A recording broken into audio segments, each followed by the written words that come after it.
Analizando hoy la actual situación que se vive en Colombia, compartimos la columna Un Mundo en Crisis. Fabián Harari, buen día, ¿cómo te va? ¿Qué tal? ¿Cómo estás, Gustavo? Todo muy bien, por suerte. Se escucha bien, Se ¿no? escucha perfecto.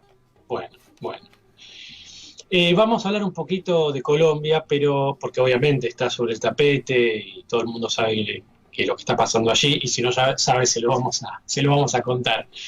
Pero quería hacer por lo menos dos menciones breves. La primera es sobre el tema Biden y la idea que está compartiendo con la Unión Europea de alguna forma liberar las patentes. Yo simplemente quiero decir que el problema de la pandemia pone en juego al conjunto de la burguesía porque, digamos, hay dos cuestiones ahí a tener en cuenta. En primer lugar, la ganancia por el tema de las vacunas es una ganancia de la rama farmacéutica. El capitalismo hay competencia. Hay competencia dentro de cada rama, es decir, por ejemplo, en este caso, las diferentes industrias farmacéuticas, pero también hay competencia por la plusvalía entre diferentes ramas, es decir, la rama farmacéutica contra la rama metalúrgica, la automotriz, la petrolera, etcétera, etcétera. Entonces, hay un punto en el cual, si bien las vacunas es un negocio para las farmacéuticas, no necesariamente el tema de postergar las vacunas y que la gente no esté vacunada y no vaya a trabajar regularmente es un negocio para el resto de las fracciones burguesas. Digamos, el resto de las fracciones burguesas quisiera que, digamos, la clase obrera estuviera vacunada y que salga a trabajar y se deje de hinchar con el tema. Entiende que hay una fracción que quiere ganar plata, está muy bien, pero, digamos, está poniendo un límite. Es decir, no es una bondad de Biden, es simplemente el interés de el resto de las fracciones burguesas. Eso por un lado. Por el otro lado, Estados Unidos está buscando el liderazgo mundial. Y eso tiene que ver, por un lado, con volver a tener un lugar en la Organización Mundial de Comercio, que lo había perdido por el retiro de Trump, y por el otro, por jugar con este tema de las vacunas a las alianzas internacionales, principalmente en China, en la India. La India es un lugar donde el coronavirus está haciendo estragos, está comprometiendo el crecimiento de China como potencia y por lo tanto Estados Unidos quiere intervenir ahí y ganar un aliado invalorable en este momento. América Latina, y particularmente la Argentina, puede recibir como coletazo alguna migaja de eso. Lo hablamos en la columna que dijimos esperando a julio, eso es efectivamente. Pero, digamos, ese es el marco general. La segunda cuestión que quería hacer referencia, muy breve, es el tema de la Corte Suprema y el fallo, porque nos va a permitir meternos en Colombia. El fallo de la Corte Suprema lo que tiene, digamos, dos aspectos. Un aspecto más general, de estrategia más general, y un aspecto de cuestión mezquina. La estrategia general es que la Corte Suprema le está diciendo a Alberto, mirá Alberto, la estrategia general en la Argentina, y obviamente estamos hablando de la estrategia de la burguesía en la Argentina, es la apertura. Es acá no pasa nada, esto es una gripecina, es decir, la estrategia Bolsonaro. Acá esto no es nada, que todo el mundo salga a trabajar y se acabó. Mirá, Alberto, esto es así. Es así en todo el país. No veo por qué tiene que ser diferente en otro lado. Eso como cuestión general, digamos, el conjunto de los gobernadores, las cámaras empresariales, la iglesia salieron a decir que todo el mundo tiene que salir a trabajar. Por lo tanto, la pretensión de cerrar alguna parte para la burguesía, y obviamente la Corte Suprema es parte, digamos, es una organización, es una institución burguesa, es completamente ridícula. Hay un elemento mezquino que tiene que ver con que Alberto acuerda con todo esto, pero por presión de Cristina, en realidad, si fuera por él abre todo y no se pelea con Larreta ni con nadie.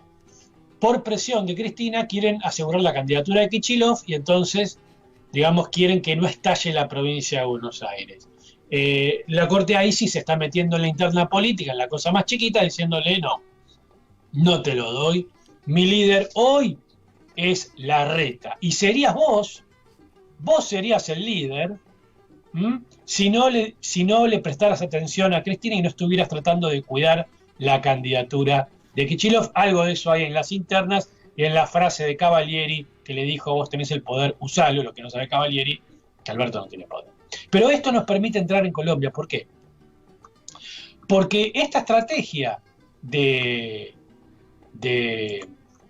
la Corte Suprema es la estrategia de América Latina. ¿Sí? Bolsonaro hace eso en Brasil, es muy interesante en Uruguay. En Uruguay, si bien hay una vacunación muy avanzada, del 42%, la calle Pou habla de la libertad responsable, es decir, bueno, que cada uno haga lo que quiera, ¿no? Que cada uno, si se quiere cuidar, se cuide, si no se cuida, no quiere cuidarse, no se cuide.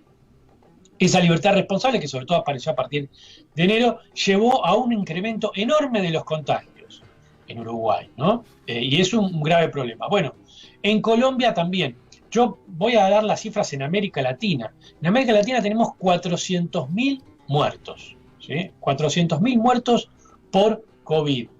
Y la estrategia en general en América Latina fue la apertura, es decir, la estrategia Bolsonaro. Porque no es de Bolsonaro, es de una clase social que obviamente prioriza las ganancias. En Colombia los contagios se dispararon también desde enero.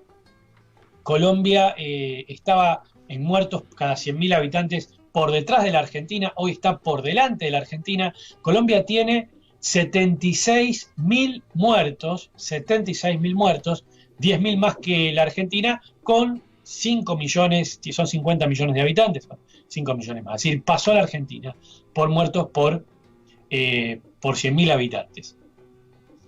Eso sumado a una terrible crisis económica que ya venía acompañando a Colombia.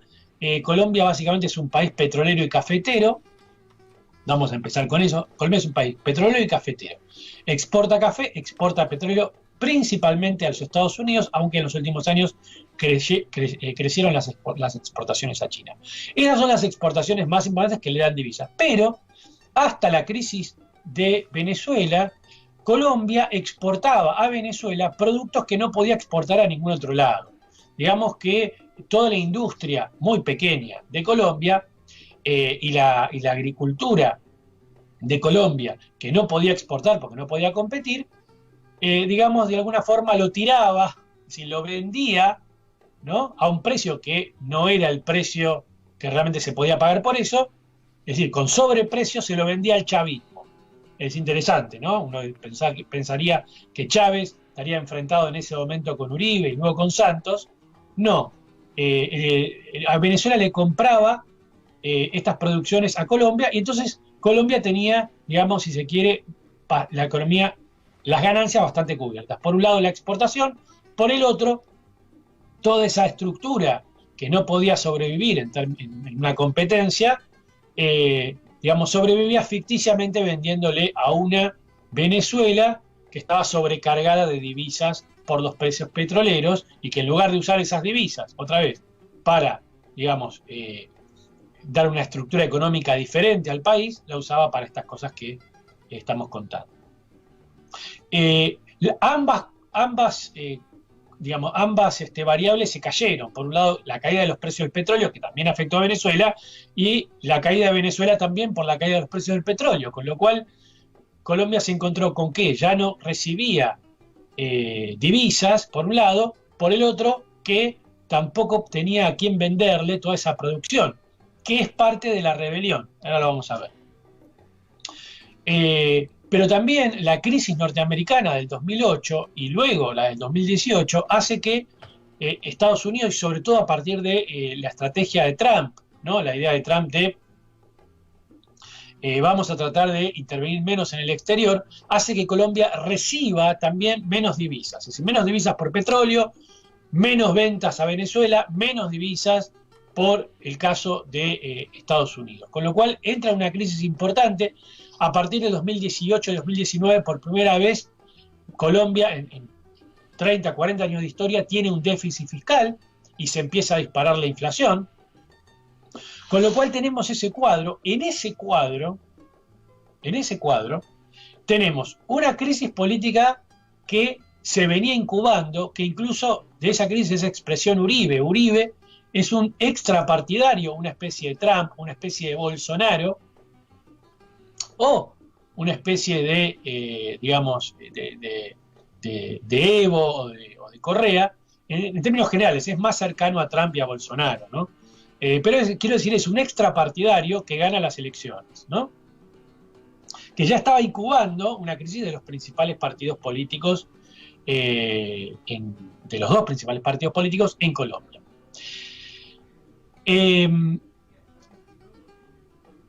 Digamos que esa crisis política que se venía incubando estalla con la crisis económica y tenemos una primera crisis importante en el año 2018. Digo porque estas manifestaciones no salen de ahora, no son de la nada, ¿no? Hay un primer problema con la corrupción, ¿sí?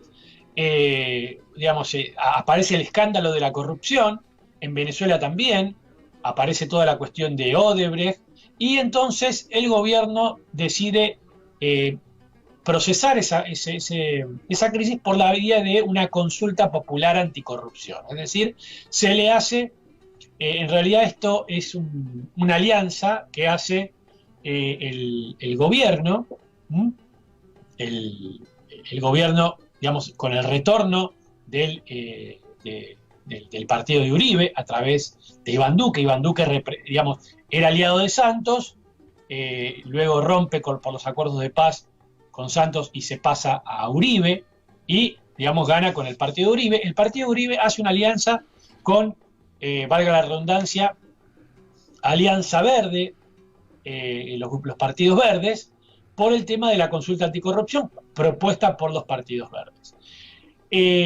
Con una serie, con 10 preguntas, donde se le pregunta a la gente si está de acuerdo con penar los delitos de corrupción y ese tipo de cosas, la participación electoral llega al 32%. Y ninguna de las propuestas, obviamente, logra el 33% de los votos. Con lo cual, esa consulta es un verdadero fracaso. Y es un fracaso de la política burguesa, ¿no? Es decir, un gobierno y un partido de oposición llevan una consulta que no es respondida. Ahí ya tenemos un primer problema. Ya a partir de enero del 2019 tenemos la marcha de las linternas. ¿Y eso qué es? Es muy interesante. La marcha de las linternas es una marcha nacional contra, el fiscal general de la Nación, que era Néstor Humberto Martínez, que estaba ligado a la corrupción de Odebrecht. Recordemos, Odebrecht, Debido, ¿sí? Todo eso. Vudú, bueno, toda esta, y obviamente Nicky Caputo también, por el lado del macrismo. Pero es interesante cómo aquí, en la Argentina, la izquierda defendió a Vudú, defendió a Lula ligado a Odebrecht, mientras que en Colombia la clase obrera salió a marchar contra, en este caso, Néstor Humberto Martínez, que era parte de ese escándalo de Odebrecht que ligaba, como dije, al kirchnerismo y al PT. También estaba metido el Macri. En junio del 19, esto se va radicalizando, se llama a una marcha por la vida contra la represión a los dirigentes sociales y sindicales que hay en Colombia, que es muy largo. Colombia tiene una tradición muy larga, de los años 80 para acá, y sobre todo en los 90, de asesinatos a dirigentes sindicales, ¿sí? Por eso, digamos, la sindicalización en Colombia es la representatividad sindical, es decir, la cantidad de obreros sindicalizados en Colombia es del 5%. Porque, digamos, ser un dirigente sindical en Colombia es riesgo de vida. Es muy curioso que el propio Uribe en un discurso dijo que estaban bajando los asesinatos a los sindicalistas. O sea, él mismo reconociendo hace unos 10 años esas matanzas, ¿no? Bueno, esta marcha por la vida, fue multitudinaria, es interesante porque Iván Duque intentó participar en Cartagena, ¿no? De la ciudad de Cartagena, de esa marcha, y obviamente fue abucheado, ¿sí? Tuvo que irse. Fue un golpe bastante importante. En noviembre, digamos, del 19, ¿sí? Tenemos el primer paro nacional. Este paro que nosotros vemos es la continuidad del paro de noviembre, ¿sí? Ese paro tuvo un apoyo en general, ¿sí?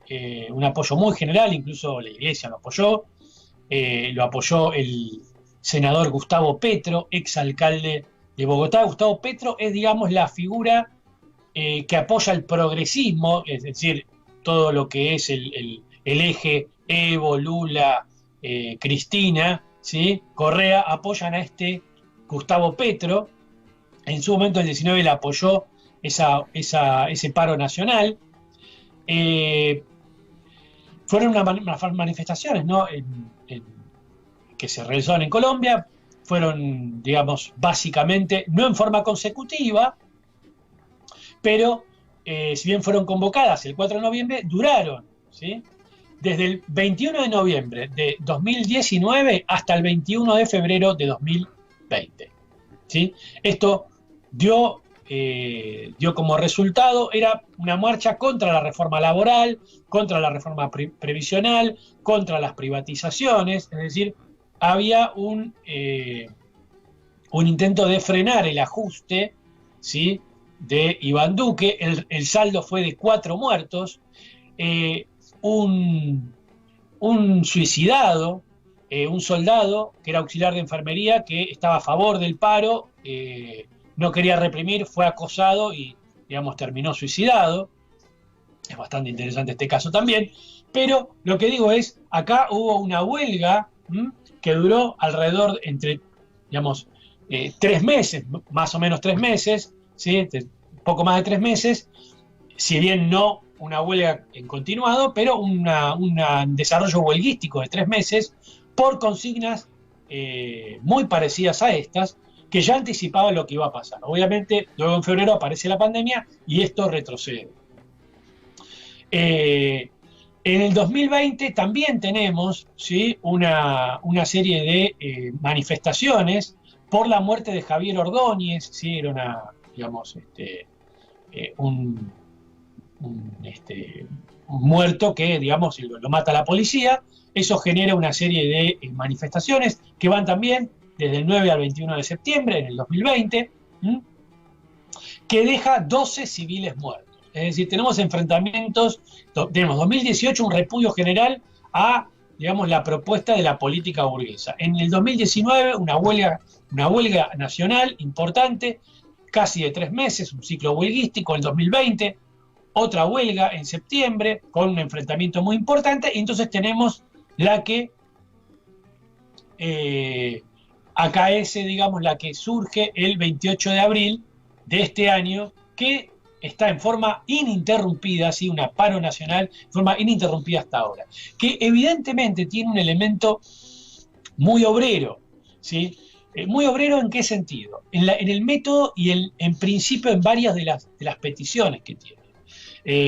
Digamos, hay una huelga general, el método obrero, los piquetes, y es muy interesante los llamados escudos azules, que son quienes garantizan los piquetes y quienes garantizan la primera línea de enfrentamiento con la policía. Los llaman escudos azules porque se ponen los escudos y garantizan el avance de las movilizaciones.